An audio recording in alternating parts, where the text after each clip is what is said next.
Hello, everyone, and welcome to our third Google for Startups Accelerator Climate Change Demo Day. I'm Matt Reidenauer, head of Google's Startup Developer Ecosystems for the US, and I'm thrilled to be your host. Climate change is one of the most pressing issues that we face today. According to the UN, the world is in a code red for humanity as extreme weather conditions like wildfires, floods, and droughts increase, agricultural yields shift, and sea levels rise. While a lot can seem bleak, there's room for hope for the future. At Google, we believe in the power of technology to improve lives. We have some bold commitments, including our commitment to sustainability, like decarbonizing all of our energy consumption 24/7 by 2030. This accelerator is in fact part of that commitment, focused on supporting the growth of cutting-edge early-stage companies building climate tech. In December, we announced an open call for applicants for the accelerator, where we strive to bring the best of Google, our programs, products, people, and technology to climate tech startups across North America. From many high potential applicants, these 12 exceptional startups were selected, from AI for manufacturers to the future of EV infrastructure. After 10 weeks, we've reached the end of a phenomenal journey together. Alongside over 200 Google and external mentors and VCs, our founders have tackled projects focused on product design and UX, technical infrastructure like cloud, AI, and machine learning, growth and sales, as well as people and leadership. And as you can imagine, these startups have been quite busy. In a moment, we'll allow each of them the opportunity to tell you more about their inspiring work. And as a reminder, each founder will be given 5 minutes to present their companies. We will then take one question per company, and our teams are available in the chat. So get your questions ready. So let's get started. First up, it is my pleasure to introduce Agrology, coming to us from Alexandria, Virginia. Agrology's predictive ag tech platform helps farmers grow with confidence and beat climate change through data, insights, and soil monitoring at scale. Let's hear from the team. Hi, my name is Adam Teppel, and I'm the CEO and one of the founders of Agrology, and I'm excited to share today what we're working on. Our mission at Agrology is pretty simple. We want to help farmers beat climate change. And we look at that as two key components. The first is delivering predictive insights to help farmers adapt to climate change threats before they cause damage to our food supply. And the second is to help farmers quantify the success of their regenerative agricultural practices so that they can create new products like carbon credits that are high valued in the agricultural carbon credit market, and that will get them a return on their investment in regenerative agriculture. We do all this while delivering a great user experience so that the successful outcomes are accessible to all types of farmers. The Agrology platform consists of a couple key components.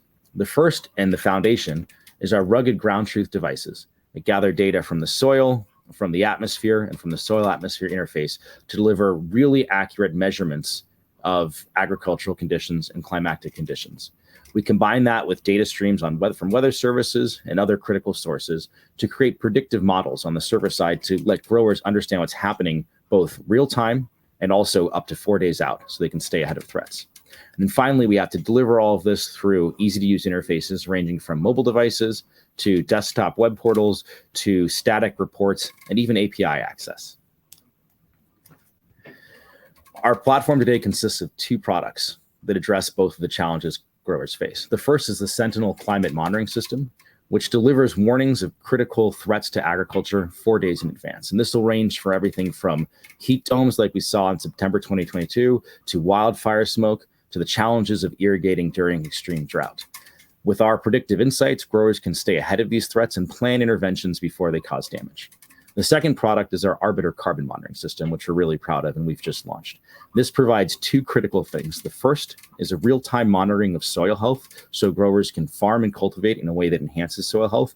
And secondly is really precise measurement of soil carbon sequestration, both real-time and long-term, so growers have the data sets to achieve high prices in carbon credit markets. Our systems include let people subscribe to what they need, and our subscriptions include all the hardware and the access. There's no additional fees or capital expenditure. The Arbiter carbon monitoring devices are very exciting. It's a world first to have a rugged, ground truth, agriculturally compatible gas flux monitoring system. They'll work in rural areas, they sample every 10 minutes, and they're included in the subscription. The devices itself are unique. They are capable of monitoring everything from the carbon flux to more elaborate features in the data sets, like the soil health. And they let growers quantify and tell the story of the success of their regenerative practices, which is key to capturing value both from selling products that are carbon neutral and selling carbon credits into carbon markets at a higher price. We have a picture here of one of our first devices out with Braga Fresh in Salinas, California. One thing that's exciting about our Arbiter devices and the Arbiter system at large is that it does more than just quantify soil carbon sequestration and greenhouse gas emissions, but it has applications beyond that, both in agriculture and science. The data sets that we're getting out of it are incredibly feature rich. We see everything from the effects of rainfall immediately on carbon emissions to how rainfall can stimulate growth in the soil microbiome, how that soil microbiome interacts with the vines and the plants at sunrise, and even how we see daily cycling in and out of the soil carbon and the soil microbiome that lets us understand what practices are affecting soil health, regenerative agricultural success, and finally, how we can get farmers to be compensated for these activities that are causing benefits to the soil and for carbon sequestration.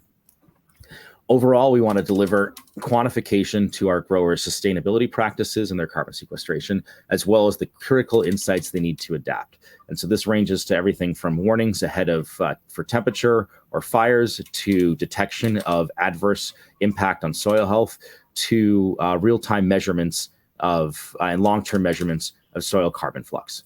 And overall, this package together gives growers all the tools they need to succeed in a changing climate.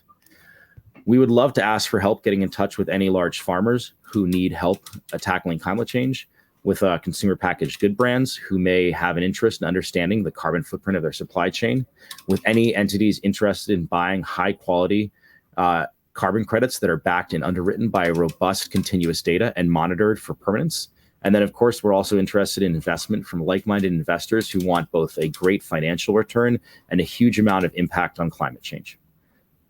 Thank you very much. Thank you, Adam, for kicking things off. A question from the audience. How do you generate demand for your products with compelling ROI for customers? That's a really great question. And we look at it from the perspective of each of our products. So for the Sentinel climate monitoring system, we can break down the value for farmers by looking at the climate change threats that they face and how those threats will damage their crops in a typical year. And we can quantify what the value is by saying you'll avoid all these losses or you'll enhance your yields and you'll get this kind of return. And the return is frankly pretty massive. It can be anywhere from 20x to 100x, depending on the kinds of threats they're facing. For the Arbiter carbon monitoring system, it's a little more complex because it's such a new product. And there it comes down to companies that have ESG goals and want to measure how their agricultural practices are affecting their carbon footprint and potentially offsetting it. It can be large brands that want to understand the carbon footprint of their supply chain with better precision. And it can also be companies that make regenerative products who need to understand the performance of those products in the field. And we're the only scalable system to do that. And so what we found is for the right kinds of customers, it's pretty self-explanatory. And for us, the challenge is more finding those customers. Thank you again, Agrology. Up next, we'll hear from Genie from Seattle, Washington. Genie provides lithium-ion battery management software and solutions, enabling safe, fast charging while improving battery life cycle. Over to the team. Hi, I'm Chintan Pathak, co-founder and CPO of Genie. At Genie, we develop software and solutions for battery management systems for lithium-ion batteries for consumer electronics, electric vehicles, and grid storage battery applications. Don't you hate it when you have to throw your device because your battery is dead? Wouldn't you want your vehicles and batteries to charge fast? Well, we're enabling that at Genie. We've developed this technology through a $5 million ARPA-E grant. We've filed 4 patents and have independently tested and validated this technology at a reputed national third-party lab, NREL, in Colorado.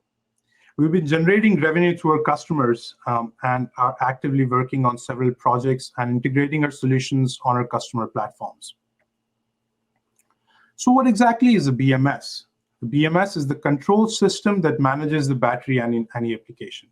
It is the combination of hardware and software responsible to ensure that the battery stays safe for predicting states like state of charge, state of health, remaining time, and perform actions like cell balancing. So what do people want from the batteries, right? We want the batteries to long last.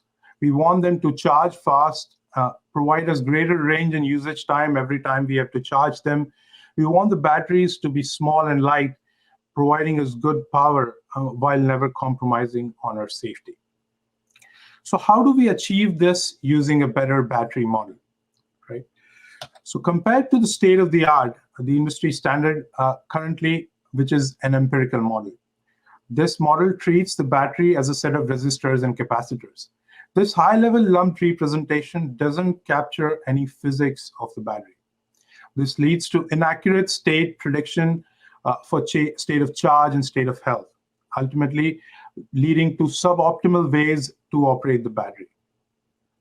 Genie instead suggests the use of a physics-informed AI model of a battery.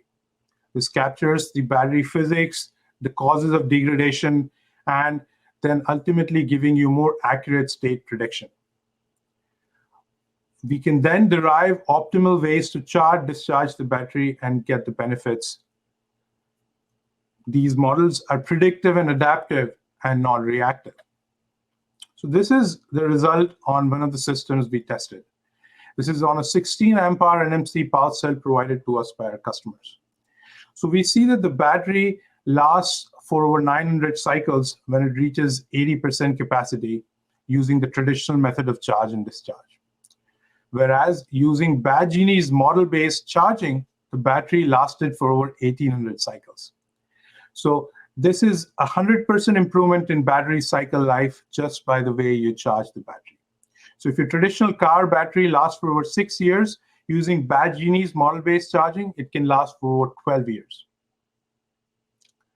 We can provide benefits like faster charging while keeping the battery life same. This is on a 26 ampere NMC pulse cell provided to us by our customers. We've had good market adoption and demand for our technology. We're working with electric vehicle OEMs in US, Europe, and Southeast Asia, battery pack manufacturers, consumer electronics OEMs in US and South Korea, battery manufacturers, and drones and robotics. And of course, this all would not be possible without an all-star team. We have Professor Venkat Subramanian, our CTO and co-founder. He has over 30 years of experience working with battery models. Dr. Manan Pathak, our CEO and co-founder, has been working with battery algorithms for over 8 years and has a PhD in chemical engineering from University of Washington. Myself, Chintan Pathak, I'm a CPO and co-founder and over 15 years of experience working with software development and hardware interfacing. Dr. Ram Kumar Krishnan is our VP of Business Development and Sales and has been CTO of Nant Energy. We're looking for strategic partners who have worked with OEMs in these industries where we apply. If you're one of those and would like to partner, please reach out to us. We are changing the way batteries are operated and making them safer. Thank you. Thanks so much, Chintan. Question from the audience for you. How do you plan to deliver your solution at scale and build a solid revenue pipeline for your product? Great question. Thank you. Well, we're architecting a cloud-based computing infrastructure for automatic parameter estimation and a CI/CD pipeline to speed the model development process. We're also building strategic partnerships that help us scale to hundreds of customers for their wide-ranging applications. Another fantastic job, and congratulations to Genie. Next up, I'm thrilled to introduce Bodhi, joining us from Austin, Texas. Bodhi empowers solar companies to deliver amazing customer experiences, automating communications so installers can focus on increasing renewable energy access. Hi, I'm Scott Nguyen, CEO and co-founder of Bodhi. We're based in Austin, Texas, and we help residential solar companies deliver amazing customer experiences. Bodhi was launched 3 years ago and currently used by solar companies across the US. And last year we grew 150%. Now, as you already know, with the Inflation Reduction Act, there's going to be trillions of dollars being invested into clean energy. And because of that, solar specifically is projected to be powering 30% of the US in just 7 years. But if you take a step back, you start to realize that right now, only 4% of homes in the US actually have solar. And so the question is, what's really holding us back? And the answer actually lies in the fact that the $60 billion industry is still pretty immature. And what we realized at Bodhi was that these solar companies, while they're pretty good at selling solar and installing it, they really suck at delivering that digital experience that customers now expect. For example, you can order $30 of takeout, and you know exactly when it goes into the oven, when it gets picked up for a delivery, and when it's right outside your door. But if you buy $30,000 worth of solar, you have no idea what's going on. And so that's why 4 out of 5 homeowners remember their installation experience negatively. And that's what's driving up customer acquisition costs and bottlenecking the wide-scale adoption of solar. And so that's why I formed Bodhi. At Bodhi, what we realized when we started this company is that in this drive to this cleaner energy future, all the focus has really been on the hardware, the engineering, and the technology. But it's really that relationship between the technology and the people that use it that remains orphaned. And so that's why we've brought together behavioral science, solar data integration, and machine learning to redefine that energy experience. We're an interdisciplinary team with Ivy League credentials. I myself have a PhD in physics from Harvard, and collectively we have over 100 years of experience in solar. So let me introduce you to Bodhi, a SaaS software platform empowering residential solar companies to deliver amazing customer experiences while reducing customer support costs 50% and customer acquisition costs 25%. Now, by integrating across the solar company's operational tools like their CRM, their project management tool, the documents, the field apps, and the monitoring hardware that's actually installed on the panels themselves, Bodhi's patented automations and algorithms really enable those same solar companies to start to meet their customers' expectations without really having to lift a finger. A lot of this is with automated project tracking. So what's happening and what's about to happen isn't a mystery for the customer. And once the system's powered up with machine learning-based performance alerts across an entire solar fleet of thousands of systems that are both meaningful and actionable. And because solar is a consumer product with seamless ways for the homeowners to start to invite their friends and neighbors to also go solar. Now, we do all of this really well. J.D. Smith of Arch Electric, a solar company in Wisconsin, said that they're able to do record sales last year without having to add anyone to their operations because of Bodhi. And what's really telling is that our customers, the homeowners themselves, they love it too. We've even seen the mention of Bodhi and what Bodhi does in our customers' 5-star Google reviews. Now, these are reviews from actual Bodhi users.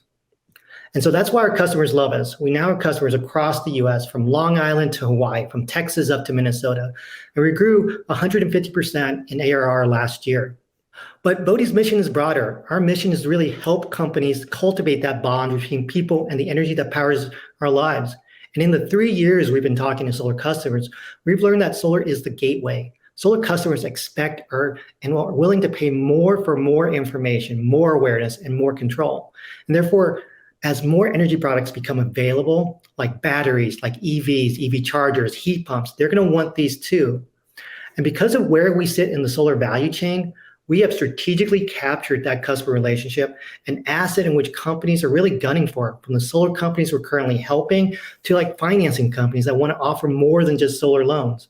And most importantly, we've acquired these customers at zero cost. And then furthermore, we combine this with the customer's energy data, both their solar production and their home energy consumption. And we believe that with these two things, the customer relationship and the energy data, that's going to be able to open up billion-dollar opportunities beyond just solar itself. So where is Bodhi now? And what do we have to do to get to that Bodhi energy universe? Well, in just the past few years, we've been able to establish product market fit with customers across the US. We have a patent on our technology, and we're ready for that next big step. And so that's why we're looking for partners to help build out an ecosystem to serve these new energy consumers. So if you'd like to be part of this, I would love to talk to you. Thank you. Thank you, Scott. Question for you. What makes your product offering different from what larger solar install companies could provide with their existing customer relations teams? Well, that's a pretty interesting question. And to answer your question, solar installers are pretty good at what they do. They're good at selling and installing solar. And this is especially true for the big ones. However, they don't know how to deliver a digital customer experience, a CX, that really competes with the likes of Uber or Amazon. And that's what we're doing here at Bodhi. We've created a CX platform that is custom made for solar, but while still upholding those best practices of CX software. And then the cost for solar installers to build a competitive CX platform in-house is just much higher than the cost of just to buy it from Bodhi. So this is especially true when you start to take into account the pace of innovations that we've been able to deliver so far. And I haven't even touched on the work that we're doing right now as part of the Google Accelerator. So thank you so much for that question. Wow, I'm feeling inspired. Up next, over to San Francisco to hear from Cambio. Cambio is software helping commercial real estate companies and their corporate tenants decarbonize their buildings. Hi, I'm Steph, co-founder of Cambio. Cambio is software that helps commercial real estate companies and their corporate tenants decarbonize their buildings. Our platform automates reporting, drives compliance, and provides a single global view of an organization's optimal path to net zero across its real estate. Why? Because businesses now have no choice but to decarbonize, with rising pressure coming from governments, competition, and customers. For example, more than 80% of the Fortune 500 has now committed to a climate pledge, which is double from just last year. But once companies have set their climate pledges, they find that data tracking and decarbonization across any real estate, whether it's owned or occupied, is the hardest part of their sustainability journey. Implementation remains a black box. That's because today, both internal and external teams must hunt down physical and PDF utility bills through a painful manual process. This results in partial and often inaccurate data collection. What's more, the exhausting process must be repeated each and every year. Because of changing regulations requiring emissions transparency, this presents a major issue once the haphazard data is presented to auditors, driving audit costs up exponentially. At the end of the day, the process just proves cost prohibitive and doesn't deliver, delaying companies' ability to drive sustainability leadership. Enter Cambio, software that helps companies decarbonize their buildings and achieve regulatory compliance. We do this by providing both carbon emissions analytics and recommendations for improvement. First, we integrate directly with building meters to set an accurate and automated carbon baseline. We then further provide automated exports for sustainability reports and certifications. Moreover, all of our source data is then presented in an audit toolkit that arms internal and external audit teams with the data they need to diligence your source documentation. Finally, we believe that data is really only as valuable as its ability to drive action. That's why we've gone the extra mile. We use AI to plot an entire real estate footprint's path to net zero. Cambio flags opportunities to retrofit, achieve regulatory compliance, and switch to renewable energy. At scale, Cambio drives mass impact. Specifically, Cambio ensures cost savings, energy efficiency, decarbonization, and regulatory compliance across hundreds or thousands of buildings all at once. Real estate sustainability is a deeply personal mission for me and my co-founder. We're real estate investors turned founders during our time at Stanford in their Graduate School of Business and Doerr School of Sustainability, where we first met. We bring 2 decades of real estate and sustainability leadership, having been at the helm of real estate operations for thousands of buildings at Goldman Sachs, KKR, OMERS. We've sat in our customers' very shoes, which is why we know firsthand just how difficult driving sustainability initiatives in real estate can be. It's why we built Cambio, the exact solution that we wish we had when managing multi-billion-dollar real estate portfolios. We're backed by the world's leading prop tech funds and venture capital firms, including Y Combinator and Fifth Wall. We're actively growing our customer base, which includes publicly traded Fortune 500s like Twilio and market-leading real estate firms today. If you're interested in learning more, please reach out. We cannot wait to partner. Thank you. Thank you, Steph, for sharing your amazing work. Question: how do you plan to ensure that your AI-driven recommendations are actually effective in reducing carbon emissions? How will this help you drive business growth? Great question. Thanks, Matt. Impact is our number one priority. At Cambio, our core mission is to drive decarbonization at scale across all real estate. It's why we've partnered with the best in building our technology. We worked directly with the world's leading building scientists and data scientists to build our recommendations models. This is across Google, Stanford, ASHRAE. For instance, our algorithms harness the historical data of thousands of buildings, as well as the thought leadership of more than 40 building engineers who have fed in. It means that Cambio can replicate the decision-making of a building engineer in order to reduce emissions at scale. The bottom line is we're democratizing best-in-class building science across the industry at large in order to make decarbonization simple and accessible.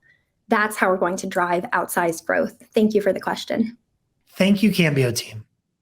Jumping back to Austin, I'm happy to introduce ClearTrace. ClearTrace is disrupting legacy reporting with a new standard for how energy and decarbonization information is collected, stored, accessed, and transacted. Over to you. Hello, my name is Lincoln Payton, and I'm the CEO of ClearTrace Technologies. Great to be with you.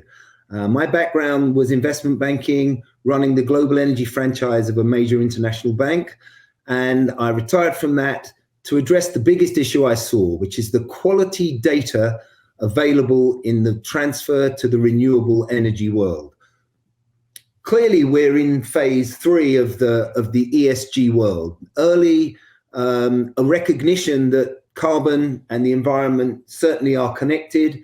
Let's be smart about it. Phase 2, anything green, great, let's celebrate it. Phase 3, where we are now, is really where ClearTrace enters, which is let's measure, let's be clear, let's have provable claims and data to make sensible decisions for the best. The issue is data around the electricity space, the energy space, and the environmental reporting space is very hard to come by, very siloed, very error-prone, and the consequence of that is most entities are either not addressing the issue or they are inaccurate. They're making mistakes that are costly for them and for society in a more broad fashion.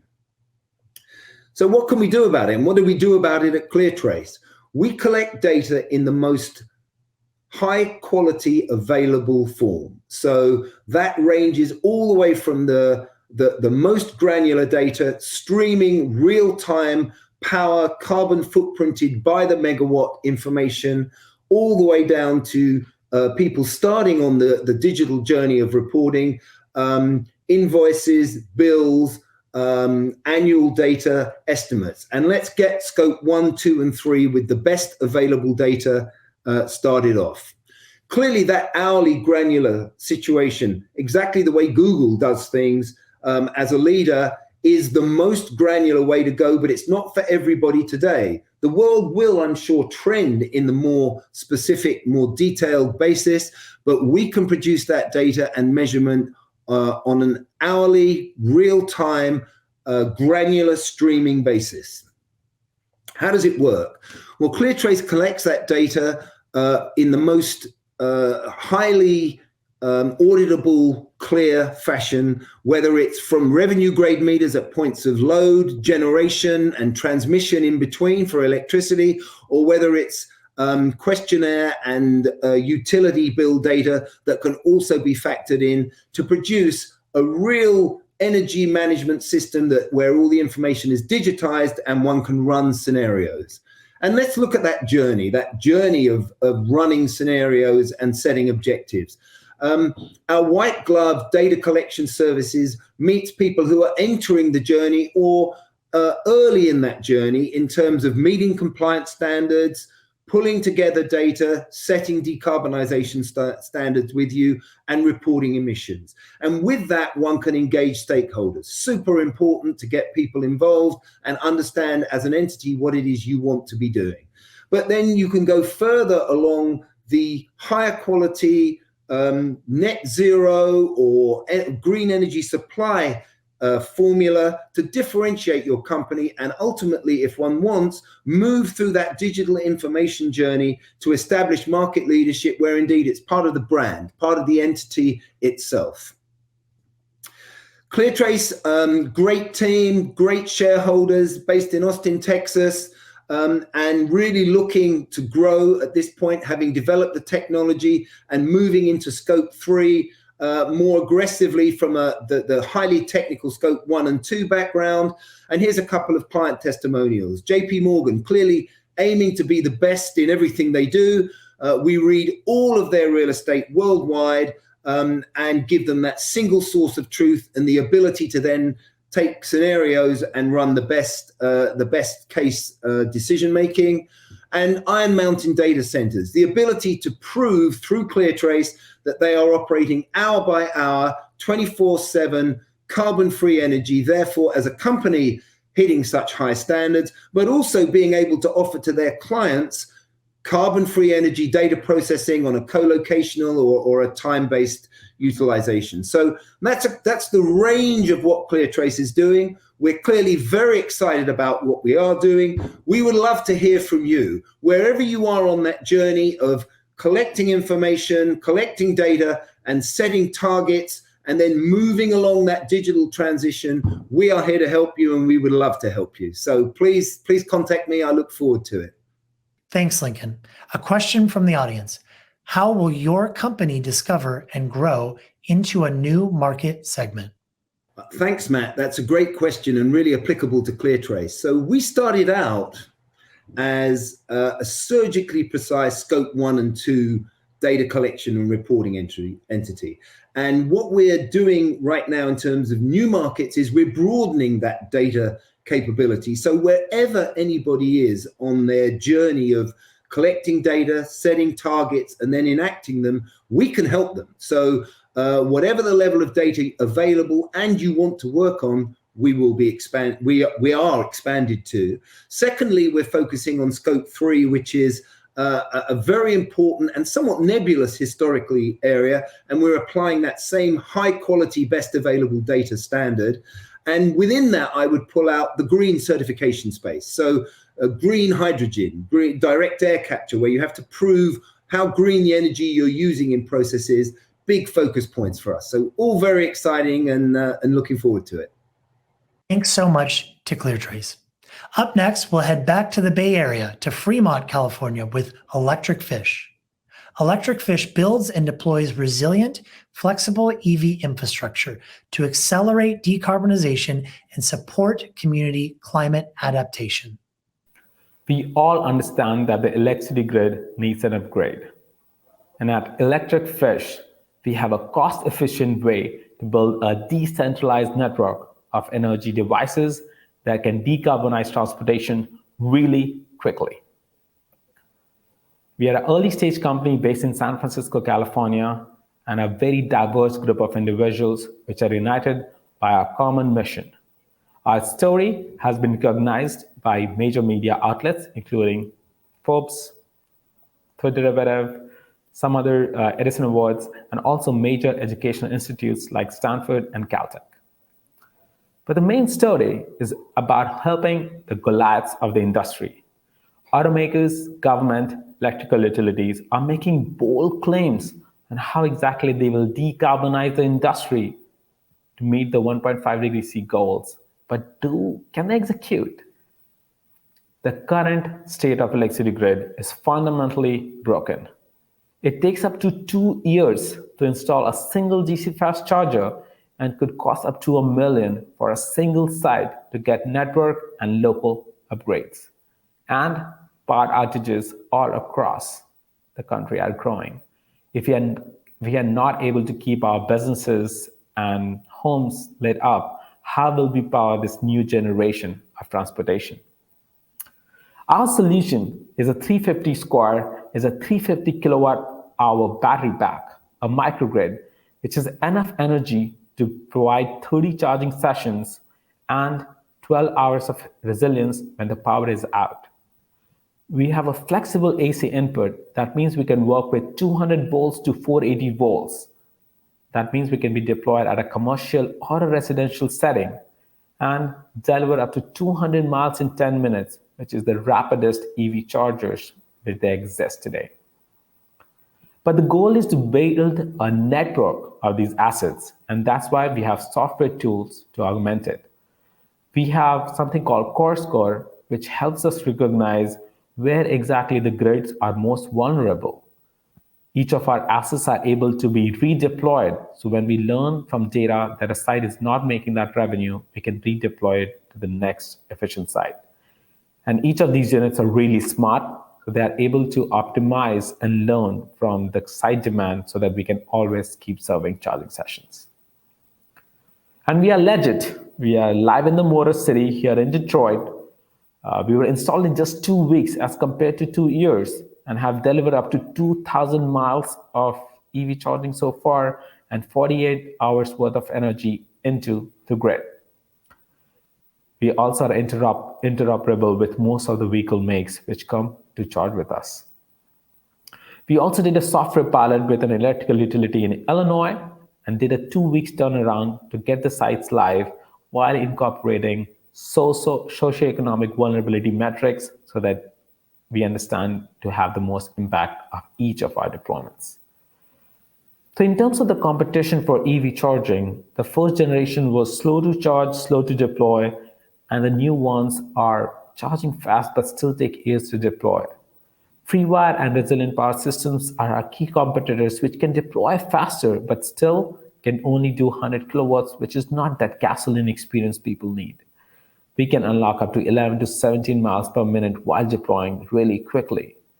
And in terms of providing backup energy, we are bridging the gap between home energy like Tesla Powerwalls and the Agrico, the diesel generators to provide backup to utilities. We want to make sure that communities have their own energy as well. We have flexible offerings right now for building operators and fleet operators to get the unit live really quickly while providing software and hardware subscription to maintain these assets. And we recently got a $1.7 million grant from California Energy Commission to build a manufacturing facility to really scale the production of these units. The current milestones, the first one is to deploy the unit at National Park Service, hire a few employees so that we can demonstrate our technical capabilities even further. And in Q3, we're going to be deploying with a dealership with Kia so that we can help them deploy chargers and serve their fleet of electric vehicles. And by Q4, we're going to start bringing a manufacturing in-house for some internal components. So the massive need in the industry and the hole which we fill is that EV charging is closely integrated by keeping services on all the time.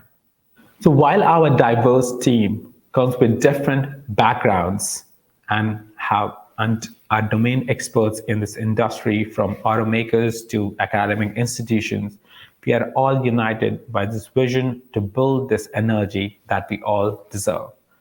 So if this is exciting for you, come work with us. We are hiring and we are growing. Thanks. Thank you, Anurag. Question for you.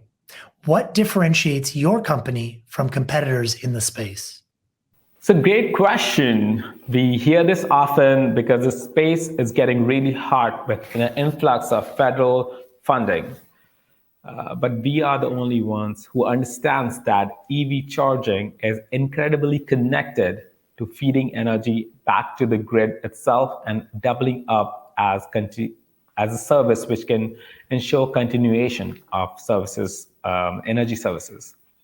But besides that, there are three key differentiators for us. First, our hardware is patented to be containerized with an ability to work with different system voltages from 200 to up to 480 volts. That means we can work with both commercial as well as residential settings. Second, we spend time and money on building software tools which optimize the location as well as operation of our assets. So the Core Score and the Stargazer tool make sure that we can deliver great sales results while ensuring that our assets live much longer. And finally, our assets are essentially a microgrid with an ability to push energy back to the grid. That means we can provide grid aligning services to our service hosts, keep their energy on even if the whole grid is out, and also participate into energy markets, generating revenue and paying for our assets relatively quickly than our competitors. Thank you to the Electric Fish team. And with that, we've reached the halfway point of our program. Before we dive into the rest of Demo Day, let's take a look back at the journey that our founders have been on the last 10 weeks. Huge welcome to the 12 startups in this year's Google for Startups Accelerator Climate Change. You were selected as a top startup building the future of technology for our planet, and we can't wait to partner with you. So let's get started.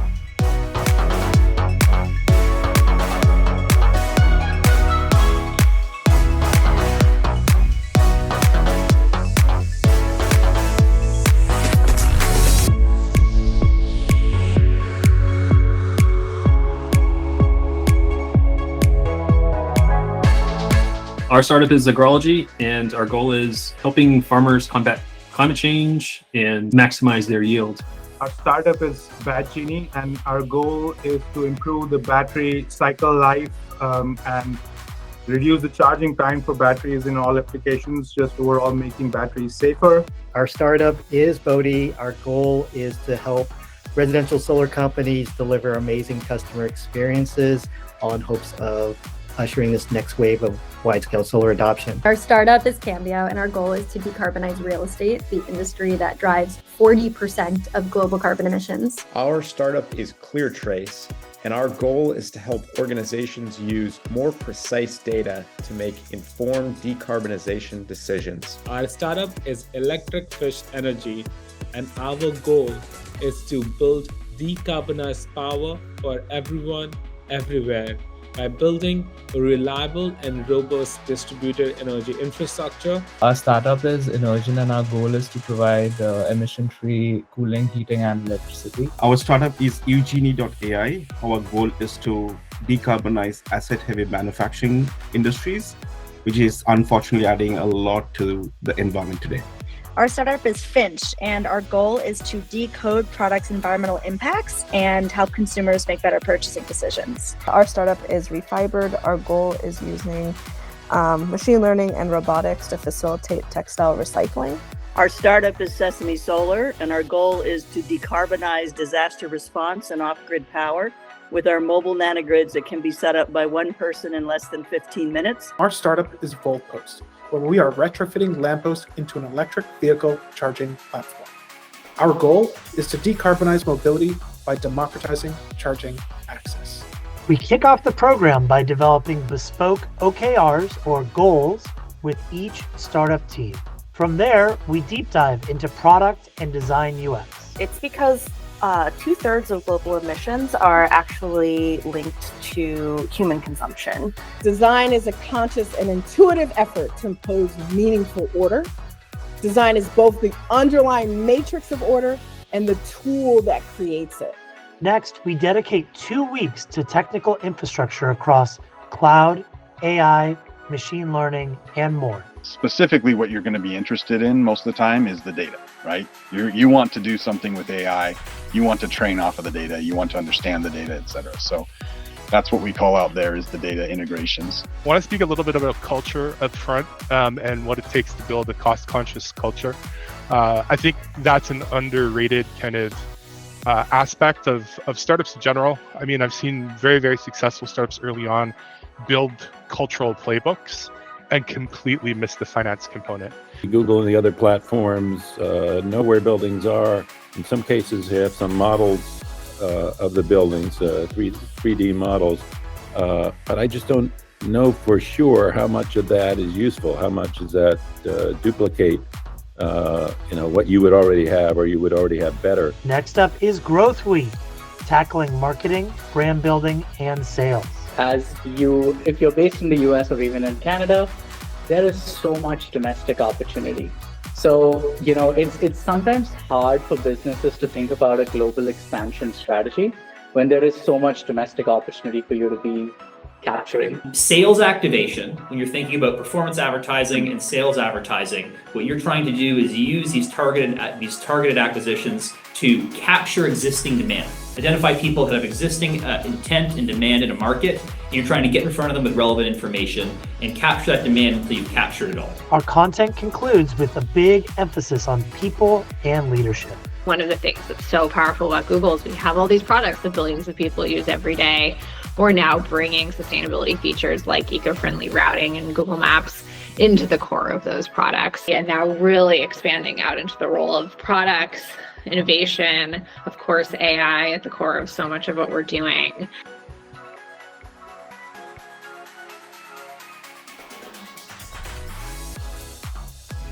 And then we take a moment to celebrate with a demo day and graduation. Congratulations.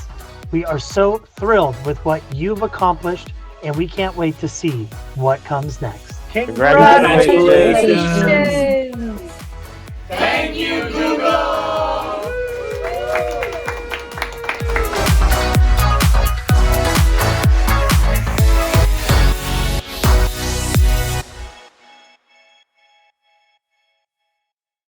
Welcome back. I hope you enjoyed our program recap. Ready to dive back in? Let's do it. Up next, we have the pleasure of hearing from Immersion, based in Toronto, Canada. Immersion offers zero-emission solar tri-generation energy that converts solar radiation into refrigerant-free cooling, heating, and electricity. Over to you. Hi, everyone. I am Hanif Montazeri. I am co-founder and CEO of Immersion. The mission of our company is to provide green cooling, heating, and electricity for building. Over years, we have been supported with a number of organizations for which we are very thankful for their support. The problem that Immersion team is trying to solve is greening up a building. It's a very difficult task to do, and as I'm going to explain, there are a number of challenges that we need to sort it out. First, for heating up a building, typically we are using natural gas, and many organizations are trying to reduce that one. The common trend is that using heat pump, and the problem with heat pumps is that they are typically tend to be more expensive to run because they are usually run on electricity. Second problem with heat pumps is that they are using synthesized refrigerant that they are thousands of times worse than CO2 when it comes to global warming effect. On the cooling side, we are using an old technology that was invented around 100 years ago. It consumes electricity to produce cooling, and it's usually 50% of your summer bills goes for it. And then it also uses synthesized refrigerant in its cycle.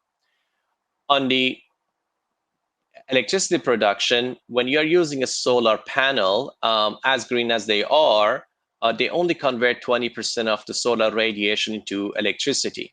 The remaining of the solar radiation basically warms up the panel and dissipates away, and that would be around 80% of it.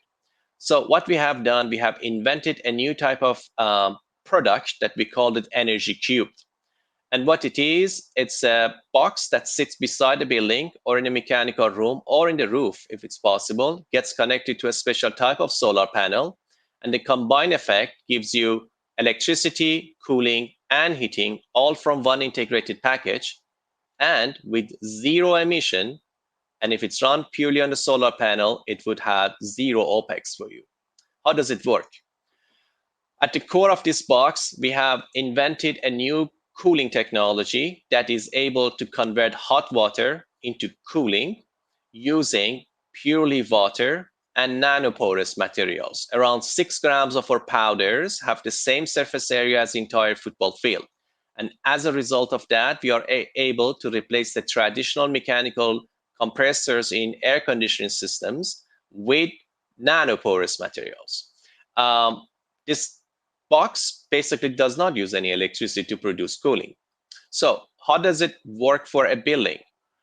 The way we install our product for a building is we install hybrid solar panels, and these panels look like and feels like exactly like regular solar panels. The difference is that these panels convert 20% of the solar radiation into electricity. So you are enjoying the same exact 20% that you were getting before.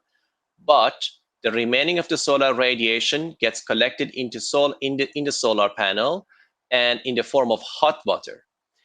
In hot sunny days that you produce an enormous amount of hot water. That hot water, we are directly converting this one to cooling thanks to the nanotechnology product that I mentioned. And in the colder months of the year, we convert hot water for the domestic hot water application, and we warm up the building. So as a result of that, per square foot of your roof, you're getting 4 times more energy, and you're getting free cooling and heating all around the year. When it comes to comparison with other technology, the middle column shows the baseline when you have grid electricity, regular air conditioning system, and fairness. The blue color shows the cost, the initial capital cost and operational cost, basically cost of electricity or natural gas, to run any of these scenarios over 25 years. We have different scenarios here. First, let's say you install a regular solar panel on your roof. Second, if you have you install a heat pump only on your building, or what if you put a solar panel and heat pump? So as you could see, when it comes to cost, we are offering the cheapest possible solution for all of these alternatives. But what makes it more interesting is that the green column that shows the GHG saving that each of these solutions offers. And when it comes to that, Immersion offers the most cost-effective GHG saving per capita that you could spend. All our system comes with AI and 5G connectivity, and we have installed more than $1.5 million of our units all across North America. At the moment, healthcare and office spaces provide us lots of traction, and we are hoping that eventually we hit the data center market in a few years. If you're thinking of greening up your building, please think of Energy Cubed, which we think we could offer you an ultimate green solution with absolutely zero emission and zero operational costs for you. Thank you so much. Thank you, Immersion team. A question from our audience. How do you plan to scale your technology to multiple sites? We plan to scale our product through 2 ways. One is working with REITs organization that they have multiple buildings all across North America, so we could work it through and install our technology on all different sites. And the second option that we are pursuing is working with engineering consulting firms that they design these buildings. And we are hoping that they could also help the customers to adopt our technology for their new project or maybe retrofitting the old products. Thank you to the entire Immersion team. Up next, we'll be hearing from Eugenie AI in Cupertino, California. Eugenie is an AI intelligence platform for asset-heavy manufacturers to track, trace, and reduce emissions while improving operations. Over to you, Sudeep. Hi, my name is Shadip. I'm the founder and CEO of Eugenie.ai. In Eugenie, we are helping asset-heavy manufacturing in decarbonization using our SaaS-based AI solution. Let's dive in. Recent changes by regulators, including EPA, ACC, or recently you might have heard from Inflation Reduction Act, the provision of methane tax, mandating manufacturers to change their status quo. The way they today run their operations, the way they collect data about their operations, and the way they report those back to the EPA or other governing agencies that require them to use data differently so that they can be more compliant with the recent changes that are there in existence. And the good news is in Eugenie, we're helping these companies to be better prepared with the newer changes.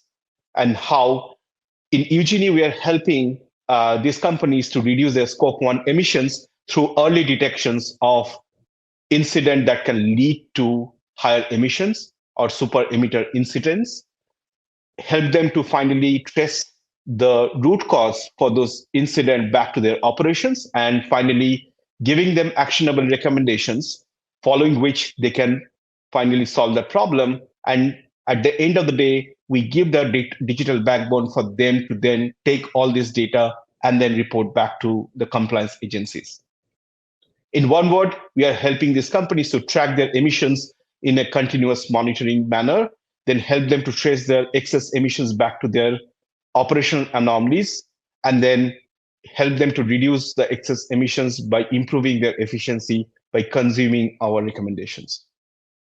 Just to give you a sense of how we are doing it, in Eugenie, we are providing a dashboard that helps them to track their company-wide KPIs, help them to get warnings and alerts about emissions, track emissions impact, delegate and manage work order, thereby they can reduce it.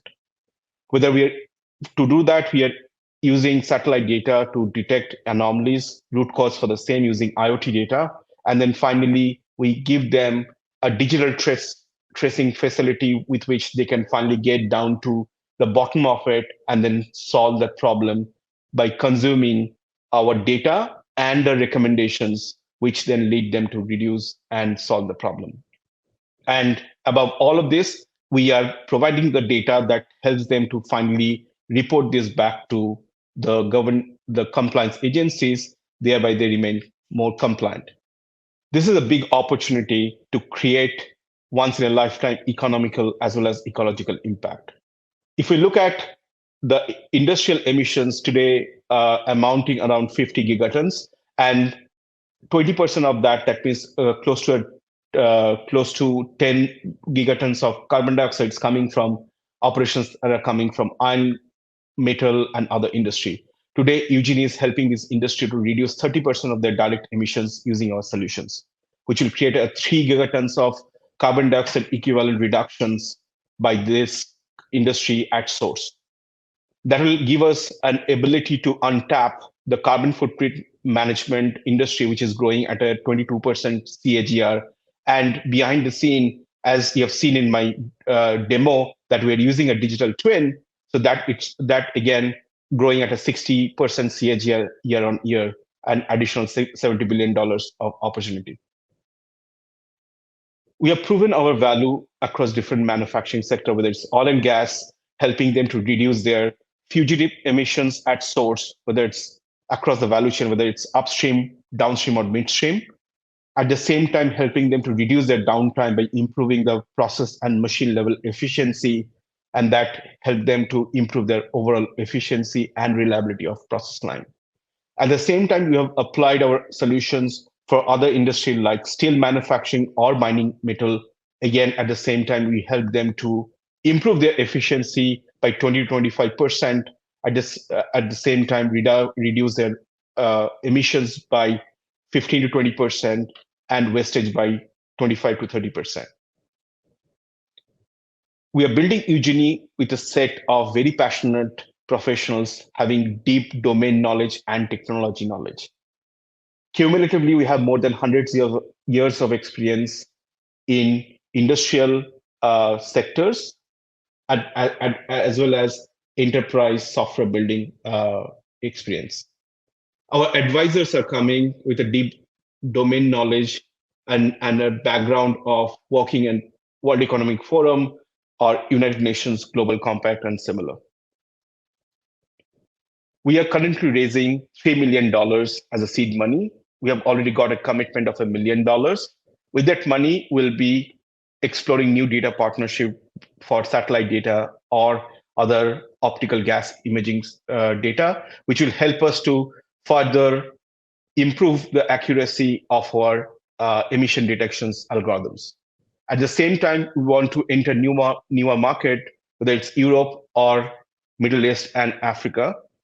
And at the same time, we want to help Eugenie to reach out to larger masses, to the SMB sector. Hence, we are going to build our self-serve modules at the end of the year. We are proud to be being validated by major industrial bodies, including Gartners and Forresters. And currently, we have been backed by Google, Plug and Play, and Fractal, for which we are very proud of.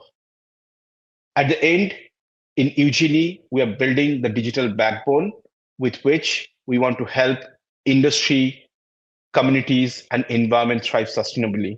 And we want to create more than gigatons reductions impact to the environment with our platform. With that, thank you for your attention, and I'm open for questions. Thank you, Sudeep. Question: what is Eugenie's value proposition for the market it's targeting? What is Eugenie's secret sauce? Oh, that's a really great question. So the way we approach decarbonization is via optimization. According to us, that's a low hanging. Without having long-term capex investment, industry can today use digital solution like Eugenie to optimize their existing solutions and can improve their efficiency at the same time reduce emissions. So that, according to us, the low-hanging and the most efficient way of decarbonizations. And our secret weapon for helping these companies is to use our AI, unique AI that can combine data from different sources, IT, OT, and top of that, emission data, to help them to understand where there are opportunities for optimizations and how to untap those optimizations. Thank you for asking this question. Amazing work, Eugenie AI team. Next, we have Finch out of Denver, Colorado. Finch is a platform that decodes products' environmental footprints to help consumers and shares insights with businesses. Hi, everyone. I'm Lizzie Horvitz, and I'm the CEO and founder of Finch. I've been in the sustainability space for my entire career, passionate specifically about climate mitigation in the private sector. We score products based on their environmental impact and then encourage consumers to make better purchasing decisions. This shows up in two ways. First, through a direct partnership with companies, and second, through a browser extension. You can see the browser extension here, and it works both on Amazon and, as of April, on Target. When you add our extension onto Chrome, you can shop for any product within our 100 categories. The product will have a number between 0 and 10 and suggest alternatives in case you want to make a more sustainable decision. For most of the population who believes in climate change and wants to do something about it, but doesn't necessarily have more than 7 minutes to research it online, this is a perfect solution. While our users are extremely important to us, Finch is actually more B2B than B2C. When we help users find products that are more sustainable, we gather interesting insights both on the scores of the products and on the user behavior that we can package and sell to a variety of customers, ranging from manufacturers to ESG investors. Our overarching goal is to utilize our users and market insights to transform the CPG industry for the better. Finch sells data in two ways. The first is through direct partnerships with retailers or companies that want to provide more transparency to their consumers on their website, but don't have the resources or there's some kind of conflict of interest. Bing is an example of that, and we've been in partnership with them since May of 2022. The second type of data is market and behavioral insights from the browser extension. We are able to see who is buying what and why. That women, for instance, between the ages of 35 and 40 are twice as likely to buy aluminum-free deodorant than men of the same age and location. These types of insights are incredibly valuable to manufacturers and close what we call the say and do gap, where consumers say they'll do one thing in focus groups and then do something entirely differently at checkout. Finch has scored over 1 million products in 100 categories, ranging from diapers to detergent. We score on the category level such that there's always a good option when you're buying something, even though the category overall may be problematic, like detergent. We look at the category and do a significant amount of back-end research to understand what makes that category more or less sustainable. We then weigh those factors based on these 6 impact areas: climate, ecological, human well-being, raw materials, waste, and water. Then we gather data from paid data sources or scrape from the public domain and use machine learning to automate a score for products sold on Amazon and Target. We have 7 full-time employees. Sarah, my CTO, has a deep background in big data. Jane, our COO, worked at Parachute and understands the value from the manufacturer's or the brand perspective of getting these valuable insights. And Chris does all of our scoring and recently received his PhD from Yale. We also have a data scientist, a data architect, and a front-end developer. We've thoughtfully built out our technology in-house and outsource areas like marketing and graphic design. We did a pre-seed round of 1.5 million a couple of years ago and are currently in the middle of our seed round and have 1.5 out of our 2.5 million committed. If you'd like more information, please go to choosefinch.com or email me at lizzie@choosefinch.com. Thank you. Thank you, Lizzie. Curious to hear, who is Finch's target customer segment and what size is the market opportunity? Great question. From a B2B perspective, it's a nearly $20 billion opportunity between sustainability consulting and market insights. From a B2B, it's nearly 70% of the population and mostly people who are going through some sort of transition phase, starting with people who are graduating from college for the very first time and buying products themselves, people who are having their first babies, moving into their first houses, and even grandparents, first-time grandparents. Thank you to Lizzie and the entire Finch team. Up next, we're headed back to Cupertino to hear from Refibered. Refibered is tackling the 186 billion pound global textile waste problem with the first AI-empowered circular textile sorting and reclamation system. Over to you. Hi, everyone. My name is Sarika Bajaj. I'm the CEO and co-founder of Refibered. Refibered has developed a novel textile sorting solution that can sort textile waste for recycling. So the story of Refibered starts with the textile industry, which is struggling with a sustainability problem. Over 192 billion pounds of textile waste are generated each year, but less than 1% is actually recycled into new textile. This is largely a materials problem, not a recycling problem. The issue is we can't recycle materials that we don't know, but there's no easy way right now for companies to actually understand material percentages. This is especially problematic given the number of blends in textiles, the number of different layers, all of this making a challenging problem. Refibered, however, is solving this exact issue. So we have developed the first and only circular textile sorting system that can sort textile waste with over 95% accuracy across a range of 15 different materials. This is everything ranging from cotton, polyester, to including the more complicated things like spandex or nylon that we're also all familiar with. In terms of our process, we really work by first receiving textile waste from brands from thrift stores. We're then able to sort the textile waste by material and remove the buttons and zips, and then we can ship the waste to the best recycler based on the material category.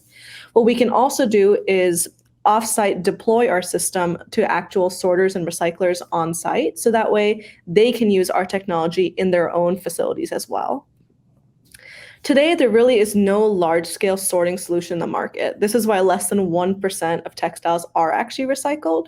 But what Refibered is really able to offer, as compared to even early attempts at a solution for this problem, is higher accuracy, greater material range, which really facilitates the best and strongest case for textile recycling today. And really, the end goal of all of this is to really unlock the environmental impact behind recycling. You can save over 93% of material from landfill incineration. 80% of chemical reduction from farming and dyeing, 30% of carbon dioxide. The impacts can be tremendous as long as we can unlock the potential that recycling holds. And that's really what our sorting solution was always designed to do. In terms of progress so far, so Refibered was actually founded in 2020, and we've really spent the last couple of years iterating on technology, seeing how much was really possible.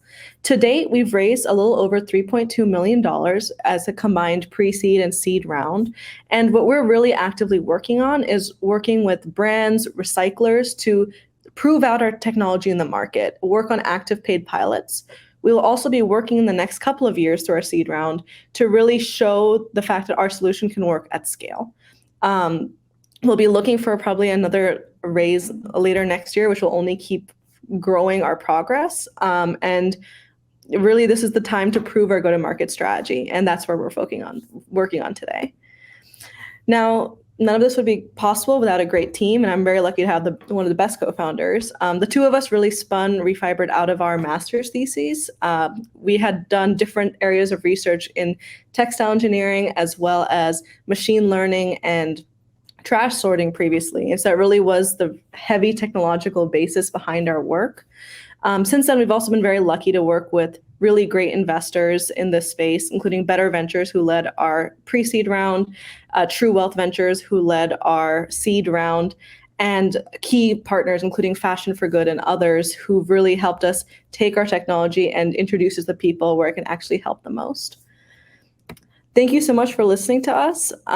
We really appreciate being part of the Google Climate Change Accelerator. And in terms of an ask, please feel free to keep helping us with our growth in terms of if you have any customer introductions, if you might be interested in participating in our funding round next year, and otherwise just want to keep in touch to see how far Refibered can grow. Thank you so much. Thank you, Sarika. Question from the audience. How do you plan on establishing product market fit for one of the two business models you are currently considering? That's a really great question. So we've been going through a very intensive process of talking to our key customers, talking to key stakeholders in this very complex industry to really get a sense of what their needs are right now, but also where is the industry actually going to be in 5 years. That has been the most critical data for us to really assess what are the different steps and how really will our business model even change from now and then also in the future. So maybe starting off with deployment of our technology on site to first prove its use and then leading that into potentially developing our own custom sorting facility when we're able to raise the funding, when we're able to stage everything out. Thanks again to the Refibered team. Up next, we get to hear from Sesame Solar joining us from Jackson, Michigan. Sesame Solar is decarbonizing disaster response with rapidly deployable mobile nanogrids with essential services, providing continuous power from 100% renewable energy. Over to you, Lauren. Hi, I'm Lauren Flanagan, co-founder and CEO of Sesame Solar. We're decarbonizing disaster response and off-grid power with our mobile nanogrids that can be set up quickly. We're very proud of the awards we've won, especially recently being named to Fast Company's World's 50 Most Innovative Companies and #1 in our category of rapid response. As you know, weather disasters are becoming more frequent and more catastrophic. Over the last 5 years in the US alone, there have been over $600 billion in damages and many lives lost. And in general, and we have rapid response, our communities are left with 52 hours without power. And going forward on a global basis, it's estimated that more than 500 weather disasters per year will occur between now and 2030. So it's not getting better. And what do? We bring fossil fuel. Why? It's easy to use, it's ubiquitous, but it compounds the environmental damage by adding particulates to air and water and noise pollution. And just one 5 kilowatt diesel generator has the CO2 equivalent of 450 cars. So it's a dirty problem and a dirty cycle we need to break. And that's why we founded Sesame Solar. Our mobile nanogrids for disaster response can be set up by one person in 15 minutes, and they're 100% renewable power. Here you're looking at our customer Comcast and the support they provided to communities in Florida and in Louisiana after Hurricanes Ian and Ida, serving hundreds of people per day. These displaced persons could go get emergency help, as you see on the picture on the left. We powered Wi-Fi so they could call friends and family. And you see on the bottom, we powered large trailers of toilets, showers, and laundry to try to get them help in their recovery. What the market wants is mobile renewable power. that's ready to use and has training built in. So we ship it in 2 form factors, like a construction trailer, dual or triaxle, or a shipping container on a flatbed, so it's always mobile. I'm proud to say we were first in the market with mobile nanogrids powered by green hydrogen. It's green hydrogen because the solar powers the batteries, which powers the electrolysis of water. Then we dry and compress that and store it in solid state so we can make it safe to drive around. And that in turn powers the hydrogen fuel cell. So this is a continuous, reliable energy loop that can serve not only the needs of the emergency office, but provide backup power. And the only inputs required are sunshine and water. As I mentioned, fossil fuel power is the status quo, but the tailwinds are increasing federal and state mandates for getting off fossil fuels, and also many companies committing to net carbon zero targets. Our table stakes, as we mentioned, is disaster response, but really the same technology can serve multiple billion-dollar vertical markets, from entertainment to agriculture to construction and many more. We have 1 issued utility patent and 1 pending.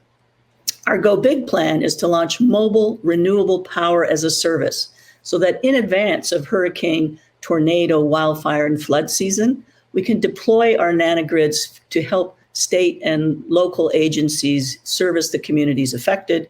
And this in turn will generate multiple streams of recurring revenues. So as this is a giant global problem, this is how we become a very big company with mobile renewable power as a service. So just walking through a few use cases, here we're powering pop-up shelters. We drove up, 15 minutes later, 9 shelters were powered. You can see through the night with lights and HVAC. We can combine them in different ways to make mini grids. And because they have containers or trailers, you can put anything inside, from a medical clinic to an office to a comms center. Here you're looking at one of our longest standing nanogrids in the island of Dominica. This 1 nanogrid is saving 10 tons of CO2 per year. As we bring thousands to market with mobile renewable power as a service, we can begin to impact megatons of CO2 emissions. Here we're also filtering rainwater capture, 130 gallons of potable water, plus refrigeration for meds and backup power to the medical clinic. We can offer all kinds of communication solutions, 5G mesh for the community. We can power SATCOMs for first responders, all in a complete package.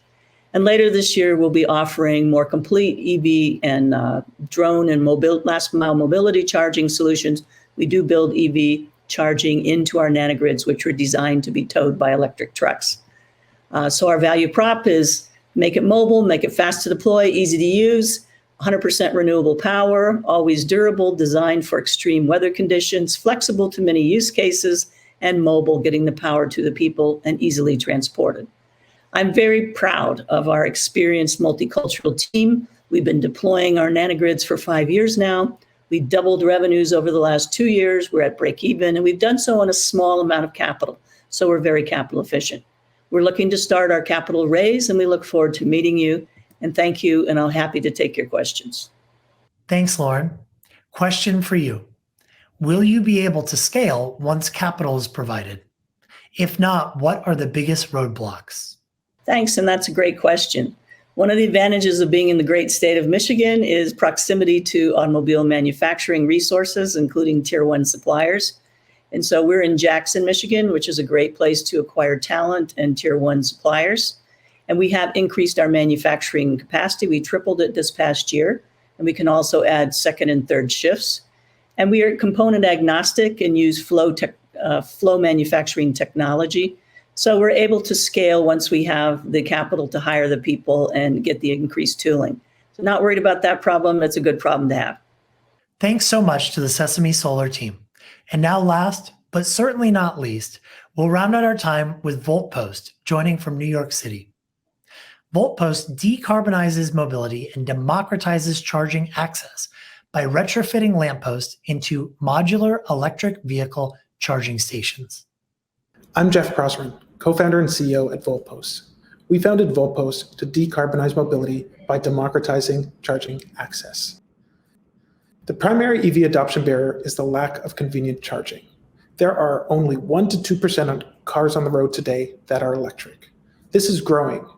Last year, about 5 to 6% of new car sales were electric. Climate targets require at least 60% of cars to go electric by 2030.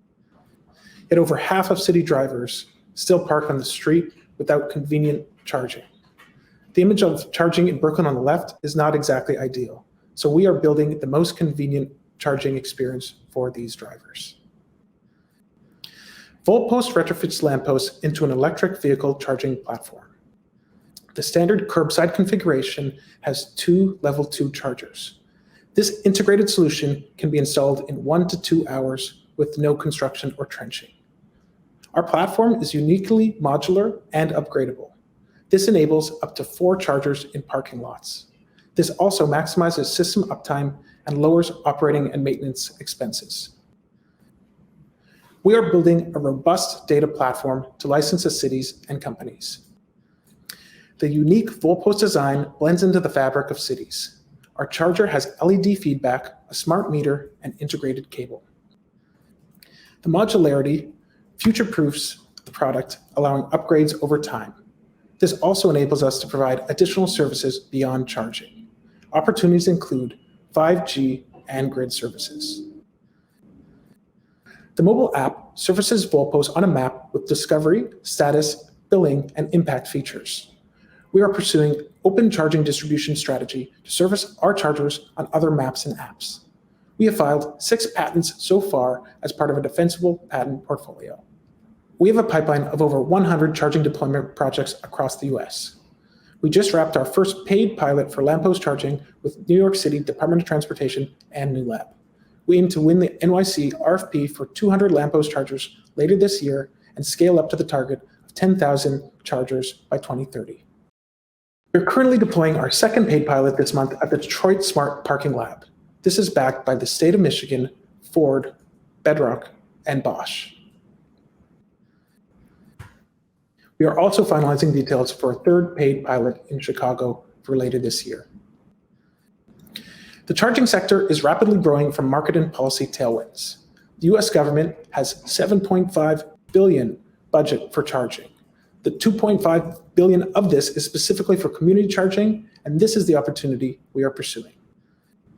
In addition, there are about 26 million lampposts across the US today. 2% of that would hit the US target for 500,000 chargers across the country. That said, analysts predict needing north of 3 million chargers to fully electrify. We co-founded Voltpost in 2021 and completed 6 accelerators since inception, including the Google for Startups. We're building a purpose-driven organization for a better tomorrow. Our team comes from diverse backgrounds in business, technology, and sustainability. Prior to Voltpost, I was the Director of Innovation at Samsung in New York City. In this role, I led a cross-functional team to deliver a portfolio of digital products. Joran and I worked together at Samsung. He has 20 plus years of product experience, and we collectively have over 50 patents to our name. I met Luke, the third co-founder, in Columbia University's Sustainability Management graduate program. He previously worked at Barclays and leads finance and operation for the company. We are building a diverse and experienced team with a shared sustainable mission. Voltpost is designed for cities, and this provides competitive advantage. Our solution significantly reduces the cost, timing, and footprint of charger deployment. With no construction or trenching, Voltposts are installed at a low cost in just a few hours. The modular design maximizes uptime by enabling seamless upgrades and repairs. Voltpost has a scalable hardware-as-a-service business model for charger deployment. This model bundles hardware, software, O&M, and data into a turnkey licensing fee. Electricity revenue will be shared by the utility and municipality. Future services include 5G, grid, and media, with a focus on creating a more resilient grid for the country. The US infrastructure bill and IRA trigger a unique moment in history to fund chargers. New grants and incentives are available on the federal, state, and municipal level. Voltpost's business model enables us to uniquely capture this non-dilutive financing. These funds will reduce project costs while delivering vital charging infrastructure. The Voltpost network aligns with the Biden-Harris administration's EV charging targets. We will accelerate EV adoption with convenient charging access. This will improve clean mobility options across all communities while creating local jobs. As a purpose-driven company, Voltpost reduces GHG emissions, resulting in cleaner air. At scale, we aim to prevent millions of tons of carbon from entering the atmosphere. Voltpost aims to be a transformative force in the climate movement by making charging access as common as lampposts. Our platform enables a sustainable and equitable future for people and our planet. Our team is driven to leave this world better than we started. Born in America, built coast to coast, we welcome you to join us in transforming lampposts into Voltposts. Thank you. Awesome work, Jeffrey. We're wondering, what's the size of the market opportunity and how do you plan to differentiate from EV charging competitors? Thanks for the question, Matt. The EV charging market opportunity is projected to reach $115 billion globally by 2027. The Voltpost charging platform is uniquely poised to capture this opportunity. The lamppost retrofit has no construction or trenching by tapping into the conduit for power. This significantly reduces the cost and timing to deploy chargers. We prioritize public safety with our patent-pending overhead and retractable cable management system and ergonomic LED handle. This avoids trip hazards and safeguards pedestrians. Our modularity future-proofs Voltpost, allowing upgrades over time. This also enables us to provide city services beyond charging that are powered by partnerships. This includes 5G and grid services to provide greater resilience. And that's a wrap. Wow, what a fantastic time. On behalf of Google and everyone who made this program possible, thank you. Thank you to the 12 startups and the awesome teams behind them. It's been an honor and a privilege getting to partner with you. Thank you to the Googlers and partners who generously offered your mentorship and support. And lastly, thank you to you for tuning in today.